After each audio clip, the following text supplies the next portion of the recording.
Salam la famille, c'est Chronique de l'Atlas, j'espère que vous allez bien. Bon, victoire 1-0 contre le Burundi. Vous allez me demander si je suis content de ce match. Sincèrement, je peux pas être satisfait d'une victoire 1-0 contre le Burundi à domicile. Et je sais bien, il y en a certains qui vont me dire ouais mais t'es jamais content. Mais à un moment donné, il faut quand même se regarder en face. Quand t'as des objectifs comme ceux du Maroc, que ce soit d'aller à la Coupe du Monde et d'arriver dans le dernier carré en Coupe d'Afrique, tu peux jamais être satisfait contre une petite victoire comme ça, contre une équipe comme le Burundi, surtout à domicile. Après, c'est vrai qu'il y a eu des bonnes choses, on va en parler aussi. Mais juste avant, je fais une petite parenthèse. Je tenais vraiment à vous remercier tous du fond du cœur. Comme vous avez vu, on est arrivé aux 50 000 abonnés sur ma chaîne. Donc vraiment merci à tous. Je vous rappelle, pour l'occasion, j'ai prévu de faire une vidéo FAQ où je vais répondre à toutes vos questions. Donc pour ceux que c'est pas encore fait, je vous invite à me les poser sur mon Instagram. Comme d'habitude, j'ai mis le lien dans la description. Mais pour le moment, on va rentrer dans le vif du sujet. Donc c'est parti pour cette vidéo.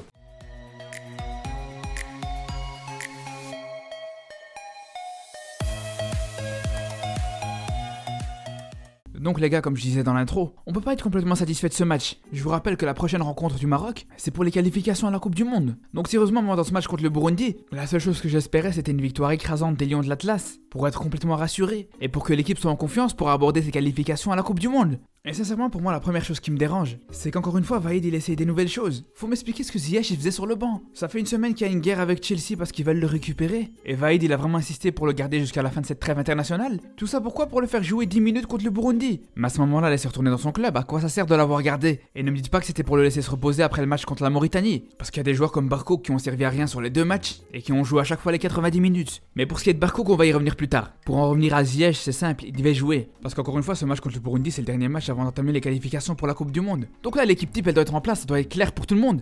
C'est pas normal qu'encore aujourd'hui, Vahid sait toujours pas c'est quoi son équipe type. C'est un truc de fou, depuis que Vahid il est là, la majorité des matchs du Maroc, ils se sont joués avec un 4-3-3 ou un 4-2-3-1. Et là, monsieur Vahid, il te met un 3-5-2, on sait pas d'où il l'a sorti. Après, ok, avec cette compo, on a vu des bonnes choses. Mais est-ce que c'est le meilleur système qui va mettre Ziyech en valeur? Mais franchement, on sait pas. On sait juste que Ziyech, il a pas l'habitude de jouer dans un 3-5-2. Mais après, si ça se trouve, il peut s'épanouir dans ce système. Mais justement, le problème, c'est comment tu veux le savoir vu que tu le fais pas jouer quand t'essayes de nouvelles choses comme ça. Après, je sais que ça parle de sanctions. Il y a des rumeurs qui disent que s'il a été sur le banc, c'est par rapport à son rendement au dernier match. Mais le problème c'est que ça marche pas comme ça. Tu peux sanctionner un joueur, mais un joueur avec l'importance de Ziyech c'est plus compliqué. Et si tu veux le sanctionner, c'est soit tout soit rien. Parce qu'il faut être réaliste, quand tu sanctionnes la star de l'équipe et que tu la laisses dans le groupe, ça va juste tirer le reste des joueurs vers le bas. Parce qu'imagine tu sanctionnes Ziyech, ce qui va se passer c'est qu'il va râler, il va traîner des pieds à l'entraînement, il va en faire le moins possible. Et donc tous les autres joueurs ils vont voir que le meilleur joueur il fout rien, donc ils vont faire la même chose.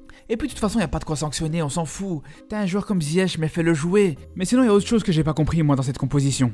Encore une fois, faut m'expliquer ce que Amrabat il fait sur le banc. Et venez pas me dire ouais mais il est blessé ou ci ou ça. Un joueur blessé, il est pas sur le banc. Stop. S'il est blessé, il va à l'infirmerie ou à l'hôpital. Mais à partir du moment où il est sur le banc, c'est qu'il est apte à rentrer à tout moment. Donc c'est ta valeur sûre au milieu de terrain. Donc mets-le titulaire à un moment.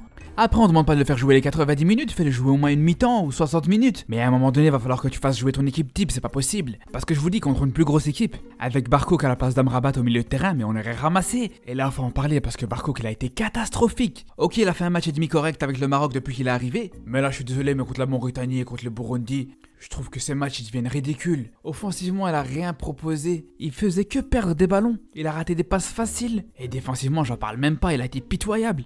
Déjà, c'est un miracle qu'il ait fait tout le match. Parce que pour vous dire à quel point le mec il a pas tous les neurones qui sont connectés, il reçoit un carton jaune et même pas 5 minutes après, il te fait un plaquage à l'entrée de la surface sur un joueur du Burundi, il faut arrêter. Et encore pire que ça, le mec il arrêtait pas de tacler n'importe qui, n'importe comment. À tel point où il y a même une fois où il a taclé Mounir, c'est un truc de fou quand même. Ah là on est clairement sur du sabotage. Après on va pas se mentir, c'est pas le seul fautif. Et je vais revenir encore sur les choix du coach Vahid, mais il faut quand même être raisonnable. Pour moi, Amala et Barco, c'est pas des joueurs que tu dois mettre titulaires comme ça ensemble. Soit tu mets l'un, soit tu mets l'autre. Mais il faut obliger Sofiane Amrabat pour apporter de la solidité. Et on l'a vu dans le match. Les milieux de terrain ils gagnaient pas un duel aérien. Il fallait que les défenseurs, que ce soit Saïs ou Chakla, ils montent pour aller jouer les duels, c'est pas normal. Ça encore une fois ça marche contre le Burundi, mais quand tu vas jouer contre des grosses équipes, les espaces qui seront laissés par les défenseurs à ce moment-là qui vont monter, ils seront bien exploités. Après je sais que vous allez me dire depuis tantôt je parle mal du Burundi, que je respecte pas cette équipe.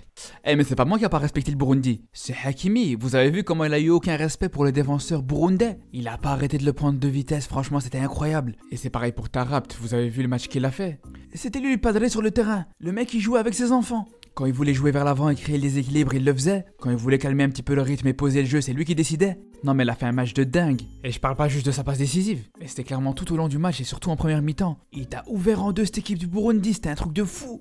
Donc vous voyez, malgré tout, il y a quand même eu des points positifs. D'ailleurs, Mounir, il a fait encore un bon match. Et c'est bien parce qu'il y a son but qui vient récompenser ses efforts. Et je pense vraiment que c'est sur des points positifs comme ça qu'il faudra s'appuyer. Mais de toute façon, j'aurai l'occasion d'en parler en prévision des matchs de qualification pour la Coupe du Monde. Donc on se retrouve très bientôt. En attendant, n'hésitez pas à me dire ce que vous avez pensé du match dans les commentaires. Et surtout, prenez soin de vous.